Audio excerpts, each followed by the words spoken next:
സർക്കാർ സർവീസിൽ നിന്നും വിരമിച്ചിട്ടും ആലുവ ജില്ലാ ആശുപത്രിയിൽ നിസ്വാർത്ഥ സേവനം നിർവഹിക്കുന്ന ഡോക്ടർ എൻ വിജയകുമാറിനെ ആലുവ പൗരാവലിയുടെ നേതൃത്വത്തിൽ ആദരിച്ചു.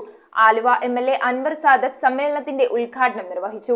ഡോക്ടർ വിജയകുമാറിനെ കുറിച്ച് മാധ്യമപ്രവർത്തകൻ ബേബി കരുവേലിൽ തയ്യാറാക്കിയ പുസ്തകം ചടങ്ങിൽ പ്രകാശനം ചെയ്തു. സർക്കാർ സർവീസിൽ നിന്നും വിരമിച്ചിട്ടും ആലുവ ജില്ലാ ആശുപത്രിയിലെ രക്തബാങ്ക്, ഹീമോഫീലിയ സെന്റർ, ഡയാലിസിസ് സെന്റർ എന്നിവയിൽ നിസ്വാർത്ഥ സേവനം ചെയ്യുന്ന ഡോക്ടർ എൻ വിജയകുമാറിനെയാണ് ആലുവ പൗരാവലിയുടെ നേതൃത്വത്തിൽ ആദരിച്ചത്. ആദരിക്കൽ സമ്മേളനം ആലുവ എംഎൽഎ അൻവർ സാദത്ത് ഉദ്ഘാടനം ചെയ്തു.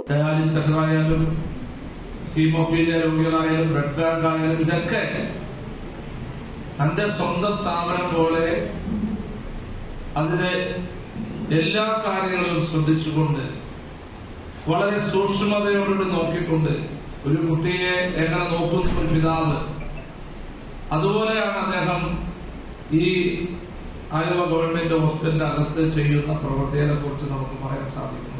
നഗരസഭ സ്റ്റാൻഡിംഗ് കമ്മിറ്റി ചെയർമാൻ ലത്തീഫ് പൂഴിത്തറയുടെ അധ്യക്ഷതയിൽ ജില്ലാ panchayat standing committee chairman MJ. Jomy, Padmashri doctor Tony Fernandez, doctor MA. Muhammad, doctor CM. Hyderali, doctor Surya, Jose Maveli, EA. Shabeer, Joby Thomas, Rajasree Panthappally, doctor N Vijayakumar എന്നിവർ സംസാരിച്ചു. വിജയകുമാറിനെ കുറിച്ച് മാധ്യമപ്രവർത്തകനായ ബേബി കരുവേലിൽ തയ്യാറാക്കിയ പുസ്തകവും ചടങ്ങിൽ പ്രകാശനം ചെയ്തു. News bureau, Aluva.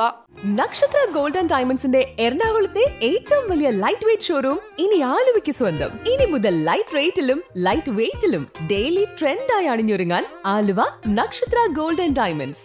എറണാകുളത്തെ ഏറ്റവും വലിയ ലൈറ്റ് വെയ്റ്റ് ഷോറൂം ഇനി ആലുവയ്ക്ക് സ്വന്തം.